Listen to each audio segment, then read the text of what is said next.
آسان، تیرا ہی جینا چاہے تو باتیں ہزار ہوں، مشکل کیا ہے اس میں؟ وَاتَّبَعُوا أَهْوَاءَهُمْ،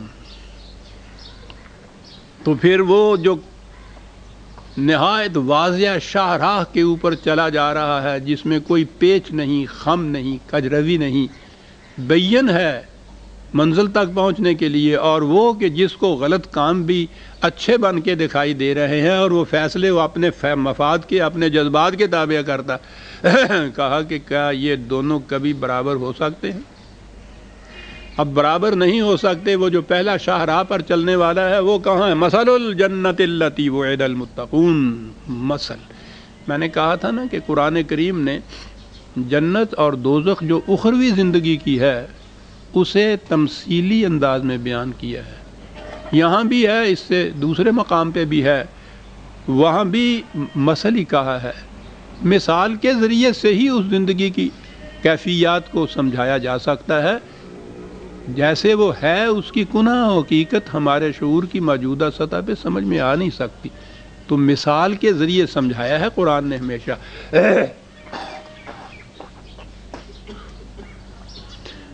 البتہ جو جنت اور جہنم اسی زندگی کے اندر واقع ہو جاتا ہے، ان مثالوں سے یہاں سے بات سمجھ میں آ سکتی ہے۔ یہاں وہ محسوس شکل میں ہوگا، کنکریٹ شکل میں ہوگا، وہاں وہ مثالی چیز ہوگی، وہ ایبسٹریکٹ ہوگا۔ مثل الجنت التی وعد المتقون، وہاں کی جنت جس کا وعدہ کیا جا رہا ہے متقیوں سے، وہ اس کی مثال یوں سمجھیے، اور یہاں وہ جنت محسوس شکل میں ہمارے سامنے ہوگی۔ ایک جگہ نہیں، ہر جگہ جنت کے متعلق تجری من تحتہا الانہار لکھا ہے قرآن نے۔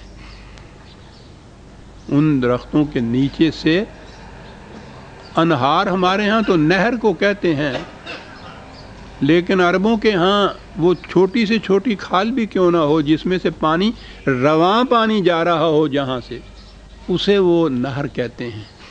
پانی کی روانی جو ہے یہ اس کے اندر شرط ہے، خواہ وہ چھوٹی سی ہو، خواہ وہ بڑی سی کیوں نہ ہو۔ تو بہنے والا جو پانی ہے اس کے متعلق یہ قرآن نے ہر جگہ انہار کا ہے وہاں، اور یہاں تو خاص طور پہ دو تین الفاظ وہ لایا ہے۔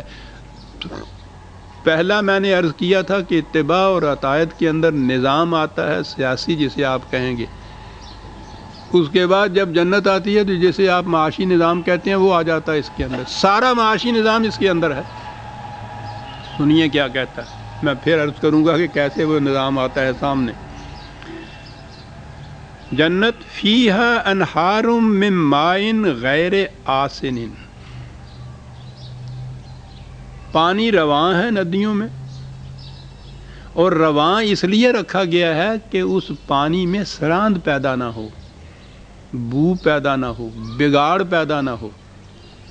وہ ہے نا کہ بو فساد کی آتی ہے بند پانی میں۔ کوئی پانی جو جس کی روانی آپ بند کر دیں اور وہ رک جائے کسی ایک مقام کے اوپر، تھوڑے دنوں تک تو وہ صاف ستھرا رہتا ہے، اس کے بعد اس کے اندر بو بگڑتی ہے، ذائقہ بگڑتا ہے، تاثیر بگڑتی ہے، سڑان پیدا ہو جاتی ہے، پانی زہر ہو جاتا ہے۔ وہی پانی کھڑا رہے تو اس کی یہ کیفیت ہوتی ہے، بہتا چلا جائے تو وہ اسی قسم کا صاف شفاف مصفا پانی ہوتا ہے۔ تو قرآن نے پہلی چیز تو اس میں یہ کہی کہ تاکہ اس میں سڑان نہ پیدا ہو پانی۔ وَأَنْهَارٌ مِّن لَبَنٍ لَمْ يَتَغَيَّرْ طَعْمُهُ، اور پھر دودھ کی نہریں۔ وہ نہریں میں نے کہا ہے نا کہ اس پہ غور کیجئے، نہر کیوں کہا گیا ہے، میں ابھی عرض کروں گا یہ، یعنی یہ یوں نہیں ہے کہ جیسے یہ ہمارے سامنے یہ ایف سی کالج والی نہر بہہ رہی ہے کہ وہ دودھ اس طرح سے پانی یوں بہہ رہا ہوتا، بہہ رہا ہے، رواں ہے، کھڑا نہیں ہے۔ لم یتغیر طعمہ، تاکہ اس کا ذائقہ نہ بدل جائے، اس کی خاصیت جو ہے نشو و نما دینے کی وہ نہ بدل جائے۔ وَأَنْهَارٌ مِّن خَمْرٍ لَذَّةٍ لِّلشَّارِبِينَ، خمر انگوروں کے فشردے کو کہتی ہے، نچوڑ جسے آپ کہتے ہیں، وہ تازہ رہے، بہتا رہے تو اس میں صرف تقویت ہوتی ہے، کچھ تھوڑا سا کہہ لیجئے کہ کچھ ذہنی طور پہ کچھ نشاط بھی ہوتا ہے، اس کی جو وہ خاصیت ہوتی ہے اس میں یہ چیز ہوتی ہے، نشہ نہیں ہوتا۔ قرآن کریم نے جہاں کہیں بھی اپنے جنت کی، جسے ہم شراب کہتے ہیں، لفظ شراب عربی زبان میں وائن کے لیے نہیں آتا، لیکر کے لیے نہیں آتا، ہر پینے والی چیز کو ان کے ہاں شراب کہا جاتا ہے۔ شرابہ کے معنی پینا ہوتا ہے۔ یہ تو ہمارے ہاں ہے نا کہ وہ شراب اب ہوتی ہی وہ شراب ہی کے لیے لفظ استعمال ہوتا ہے، جو ہر پینے والی چیز کے لیے ہم شراب نہیں بولتے۔ عربوں کے ہاں یہ بات نہیں ہے۔ تو قرآن نے اپنے ہاں خود واضح کر دیا ہے کہ جسے جنت کی شراب تم کہتے ہو، اس میں نشہ تو ایک طرف رہا، غنودگی بھی نہیں ہوگی، خمار بھی نہیں ہوگا۔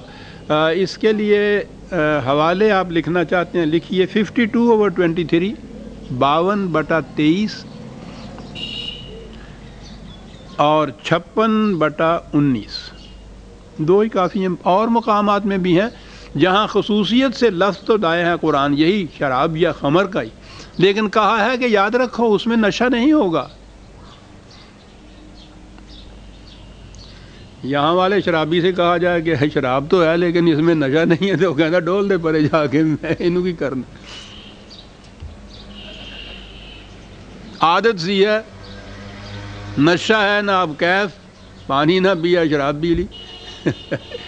لیکن وہ یہ کہتا ہے کہ وہ اس میں وہ تقویت کی چیز جو ہے، اسی لیے لفظ خمر استعمال کیا اس نے، وہ انگوروں کے نچوڑ کو کہتے ہیں کہ اس میں وہ تقویت والی چیز جو ہے وہ تو آ جائے لیکن نشہ والی چیز نہ آئے۔ تو پتہ ہے آپ کو کہ یہ نچوڑ جو ہے، فشردہ جو ہے ان کا انگوروں کا یا پھلوں کا، اس میں نشہ کب پیدا ہوتا ہے؟ اس کو روک کے رکھتے ہیں،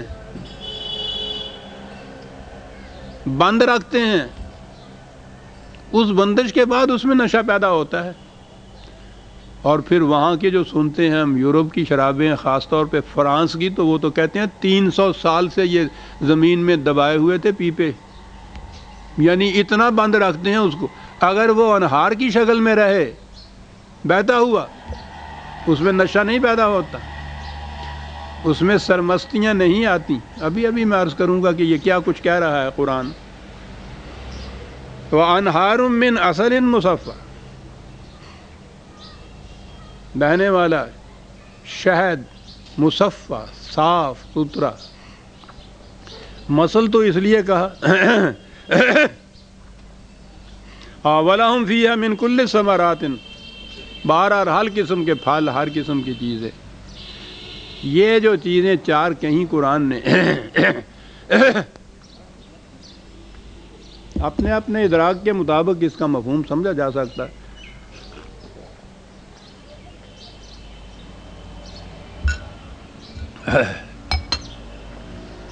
لیکن میں سمجھتا ہوں کہ پانی، زندگی کا دار و مدار پانی پر ہے۔ وَجَعَلْنَا مِنَ الْمَاءِ كُلَّ شَيْءٍ حَيٍّ، قرآن نے بھی یہ کہا ہے اور یہ حقیقت بھی ہے۔ جہاں کہیں پانی ہوگا لائف ہوگی، جہاں کہیں آپ کو زندگی کا آثار نظر آئے گا وہاں یہ قیاس ہو جائے گا کہ پانی ہے قریب کہیں۔ ابتدا ہی زندگی کی پانی سے ہوئی، تو قرآن نے سب سے پہلے کہا ہے کہ پانی بہنے والا۔ اگلی چیز نشو و نما کی ہوتی ہے، پہلی چیز نشو و نما کے لیے دودھ ہوتا ہے، تو پہلی چیز تو وہ ہے جس کے اوپر لائف کا دار و مدار ہے، جس پہ لائف سسٹین کرتی ہے، پانی۔ دوسری چیز یہ ہے جس سے نشو و نما پایا جاتا ہے، ٹھیک ہے۔ تیسری چیز جس کے اندر اس نے فشردہ انگور جو کہا ہے، پھلوں کا نچوڑ کہا ہے، اس میں توانائی کی صورت ہے، اور اگر غلط معنی نہ لیں تو کچھ کیفیت، کیف یا نشاط کی بھی تو اس کے اندر ہو سکتی ہے، اس قسم کی توانائی کہ جس میں کچھ سرور سا پیدا ہو انسان، لیکن وہ سرور شراب والا نہ ہو، کیونکہ قرآن نے خود کہہ دیا کہ وہ نہیں۔ اچھی غذا جو ہے صحیح، جس میں معدے کو محنت نہ زیادہ کرنی پڑے، لیکن ماحصل اس کا جو ہے وہ خون میں روانی پیدا کر دے، تو اس میں ایک کیفیت پیدا ہوتی. اصل یہ ہے کہ